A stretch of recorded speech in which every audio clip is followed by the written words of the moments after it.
فرعون جس کا ذکر قرآن پاک میں ملتا ہے، جو حضرت موسیٰ علیہ السلام کے دور میں پایا جانے والا فرعون تھا۔ اس کا نام ولید بن مصعب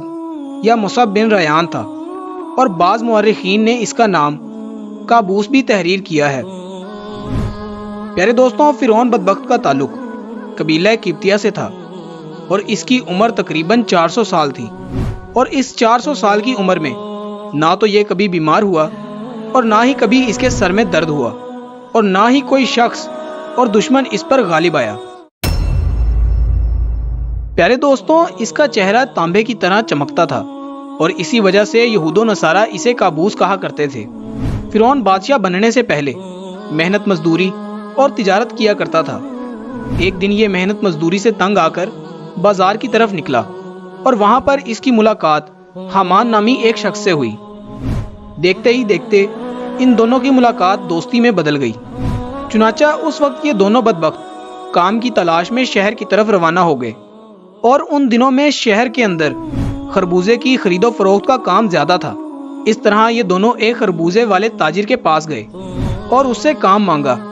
چنانچہ اس وقت تاجر نے ان سے کہا کہ میرے خربوزے لے جاؤ اور بازار جا کر بیچ آؤ۔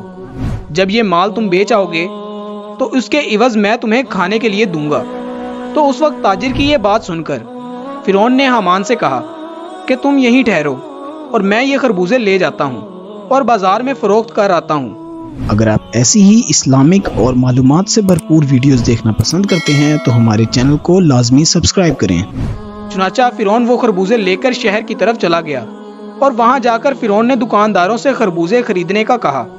اس وقت دکانداروں نے فرعون سے کہا کہ ہم تو سودا ادھار خریدتے ہیں اور بیچنے کے بعد اس کی رقم ادا کرتے ہیں، اور یہاں کا یہی دستور ہے۔ چنانچہ دکانداروں کی یہ بات سن کر فرعون تھوڑی دیر کے لیے خاموش ہو گیا، اور پھر اسی وعدے پر وہ سامان فروخت کر کے واپس چلا آیا، اور واپس آ کر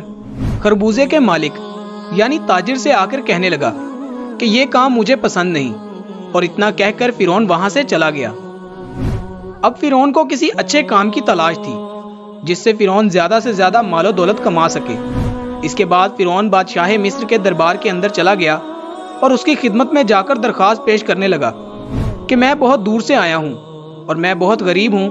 اور مجھے کسی کام کی تلاش ہے، اور میں کھانے پینے سے بھی عاجز ہوں۔ برائے مہربانی اپنی سلطنت کے اسی شہر میں بطور فدوی مجھے کوئی کام دے دیا جائے، اور اس غلام کو اس جگہ پر مامور فرما کر سرفراز کیا جائے۔ چنانچہ اس وقت فرعون کی یہ بات سن کر مصر کے بادشاہ نے فرعون سے سوال کیا کہ تو کون سا کام چاہتا ہے؟ چنانچہ بادشاہ کی یہ بات سن کر فرعون بولا کہ مجھے مصر کے قبرستان کی داروغی دے دی جائے، اور اس کے بدلے میں کچھ رقم فدیے کے طور پر میں شاہی خزانے میں جمع کروایا کروں گا، اور باقی رقم اپنے پاس رکھا کروں گا، اور میری اجازت کے بغیر مصر کے اس قبرستان میں کوئی بھی مردہ دفن نہ ہوگا۔ یہ بات سن کر اس وقت کے بادشاہ نے فرعون کو مصر کے ایک قبرستان کی داروغی دے دی۔ چنانچہ قبرستان کی داروغی ملتے ہی فرعون بہت خوش ہوا، اور خوشی خوشی قبرستان کے دروازے پر جا کر بیٹھ گیا، اور انتظار کرنے لگا کہ اب کون آتا ہے جو اپنے مردوں کو دفن کرتا ہے۔ پیارے دوستوں، اس سال قضائے الہی سے ایسا ہوا کہ پورے مصر میں ایک خوفناک وبا پھیل گئی، جس کی وجہ سے مصر کے بہت سارے لوگ مرنا شروع ہو گئے۔ فرعون نے جب یہ دیکھا تو اس نے ہر لاش کے بدلے ان کے وارثان سے ایک ایک سونے کا درہم لینا شروع کر دیا، اور اس طرح تھوڑے ہی دنوں میں فرعون کے پاس بہت سارا مال جمع ہو گیا۔ اتنا زیادہ مال آنے کے بعد فرعون نے سوچا کہ کیوں نہ مصر کے تمام قبرستانوں کی داروغی لے لی جائے، لہٰذا فرعون نے ایسا ہی کیا۔ فرعون نے مقربان بادشاہ کو کچھ پیسے دیے اور مصر کے تمام قبرستانوں کی داروغی اپنے ہاتھ میں لے لی۔ چنانچہ اس طرح فرعون قبرستانوں کی داروغی کے ذریعے بادشاہ مصر کے خزانے میں بہت سارا مال جمع کرواتا، اور فرعون کے اس فعل سے بادشاہ مصر بہت خوش ہوتا، اور اپنی جہالت کے سبب بادشاہ مصر فرعون کو عزت و مرتبہ دینے لگا۔ چنانچہ اس وقت اتفاقاً اللہ کی رضا سے ایسا ہوا کہ اس وقت مصر کا وزیر مر گیا، اور کیونکہ اس وقت فرعون بادشاہ مصر کا بہت زیادہ مقرب بن چکا تھا، لہٰذا مصر کے بادشاہ نے فرعون ہی کو مصر کا وزیر مقرر کر دیا۔ چنانچہ اس طرح اقتدار ملتے ہی فرعون اقتدار کے نشے میں بدمست ہو گیا اور اس نے اپنے بدبخت دوست حامان کو بھی اپنے پاس بلا لیا۔ اس وقت فرعون اپنے دوست حامان سے کہنے لگا کہ میں چاہتا ہوں کہ میں خدائی کا دعویٰ کروں اور ساری مخلوق مجھے اپنا خدا مانے اور میری عبادت کرے۔ فرعون کی یہ بات سن کر حامان بہت حیران ہو گیا اور حامان فرعون سے کہنے لگا کہ اگر تو خدائی کا دعویٰ کرنا چاہتا ہے تو سب سے پہلے بنی اسرائیل کے تمام مخلوق کو اپنے ہاتھوں میں لے لو اور ان کے دل میں اپنی محبت پیدا کرو۔ حامان کی یہ بات سن کر فرعون نے حامان سے کہا کہ ایسا کرنے کے لیے آخر کیا کیا جائے اور یہ لوگ کس طرح مجھے اپنا خدا تسلیم کریں گے، کیونکہ اس وقت کے تمام لوگ حضرت یوسف علیہ السلام اور حضرت یعقوب علیہ السلام کے دین پر تھے، اور کس طرح وہ لوگ اپنے دین کو چھوڑ کر فرعون کو اپنا خدا تسلیم کرتے۔ تو اس وقت فرعون نے اپنے دوست حامان سے اس کی کوئی تدبیر نکالنے کا کہا۔ حامان نے سوچ بچار کے بعد یہ تدبیر نکالی کہ بادشاہ مصر سے یہ درخواست کی جائے کہ میں چاہتا ہوں کہ تمام تر مصریوں کی تمام تر خواہشات مفت میں پوری کی جائیں اور ان لوگوں کے تمام تر اخراجات میں اپنی جیب سے ادا کروں گا، اور جو لوگ جو بھی چیز حاصل کرنا چاہتے ہیں وہ مفت میں حاصل کر سکتے ہیں۔ چنانچہ اس وقت بادشاہ مصر نے فرعون کی یہ درخواست سن کر قبول کر لی اور 1 سال کے لیے تمام مصر کے لوگوں کو یہ رعایت فراہم کر دی، اور فرعون نے 1 سال میں ہونے والے تمام تر اخراجات کی رقم حامان کے ہاتھوں بادشاہ مصر کے خزانے میں جمع کروا دی، اور پورے مصر میں اعلان کروا دیا گیا کہ اس سال خزانہ رعایتوں پر معاف ہے، اور ہم نے اپنی طرف سے تمام تر اخراجات کی رقم بادشاہ مصر کے خزانے میں جمع کروا دی ہے، اور مزید 2 سال کے اخراجات کی معافی کے لیے بھی ہم نے سرکار عالی میں درخواست کی ہے اور وہ بھی قبول ہو گئی ہے۔ چنانچہ فرعون کا یہ اعلان سن کر مصر کی عوام بہت خوش ہوئی، اور مصر کے تمام غریبوں اور مسکینوں نے فرعون کی ترقی کے لیے خوب دعائیں کی، اور چند روز میں مصر کا بادشاہ قضائے الہی سے وفات پا گیا۔ چنانچہ اس وقت کے مرنے والے بادشاہ کا کوئی وارث نہ تھا جو اس کے تخت پر بیٹھتا اور اس کی بادشاہت کو سنبھالتا۔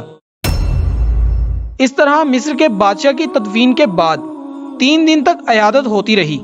اور چوتھے دن مصر کے تمام تر عالم فاضل، قاضی، مفتی، امراء و غربا، چھوٹے بڑے سب بادشاہ مصر کے دربار میں حاضر ہوئے اور کہنے لگے کہ بادشاہ کے تخت پر کس کو بٹھایا جائے، کیونکہ ملک بادشاہ کے بغیر بے سروپا ہو گیا ہے۔ چنانچہ اس وقت مصر کے لوگوں نے فرعون کی یہ نیکی دیکھی تھی کہ فرعون نے 3 برس کا خزانہ مصر کے لوگوں کو معاف کروایا تھا، اور ان کے اخراجات کا 3 برس کا پیسہ اپنے پاس سے خزانے میں جمع کروایا تھا۔ اسی لیے مصر کے تمام تر لوگ فرعون کے اس عمل سے بہت زیادہ خوش تھے، اور فرعون کی یہ خیر خواہی دیکھ کر مصر کے لوگوں نے فرعون کو مصر کے بادشاہ کے تخت پر بٹھا دیا، اور اس طرح فرعون بدبخت مصر کا بادشاہ بن گیا۔ اس وقت لوگوں نے یہ خیال کیا کہ فرعون بہت اچھا انسان ہے اور ہماری رعایا کا بہت خیال رکھے گا، اور اس طرح فرعون مصر کے وزیر سے مصر کا بادشاہ بنا، تو اس نے اپنے دوست حامان کو مصر کا وزیر مقرر کر دیا۔ فرعون مصر کا بادشاہ بنتے ہی اپنے دوست حامان سے کہنے لگا کہ اب پورے مصر میں ہماری بادشاہی ہے، ہم جو چاہیں وہ کر سکتے ہیں۔ اس وقت فرعون نے حامان سے کہا کہ اب کوئی ایسی تدبیر نکالو کہ مجھے مصر کے تمام تر لوگ اپنا خدا ماننے لگیں اور میری عبادت کرنے لگیں۔ اس وقت حامان بدبخت نے فرعون ملعون کو مشورہ دیا کہ مصر کے اندر یہ حکم جاری کیا جائے کہ جتنے بھی مصر کے اندر علماء اور فضلہ دین کی تدریس کر رہے ہیں وہ تمام دین کی تدریس کو ختم کر دے، تاکہ آہستہ آہستہ یہ لوگ دین سے دور ہو جائیں اور اپنے دین سے بالکل بے خبر ہو جائیں، اور آئندہ آنے والی نسل دین اور دنیا کی تعلیم سے بالکل بے خبر اور جاہل پیدا ہو۔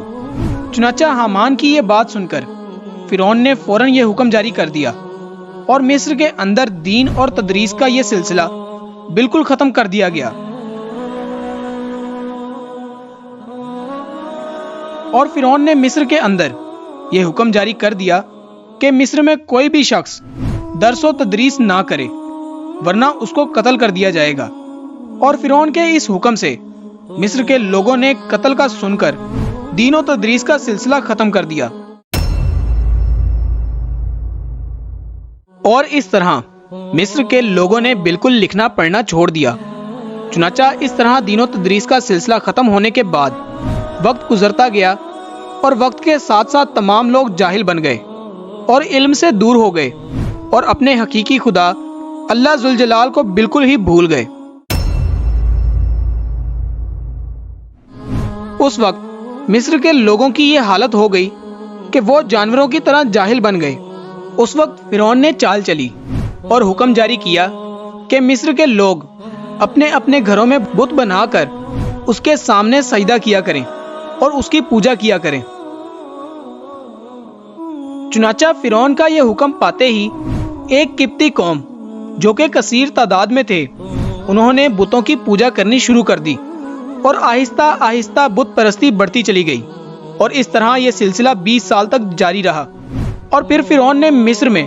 یہ اعلان کروایا اور یہ الفاظ مصر کے لوگوں کے کانوں تک پہنچائے،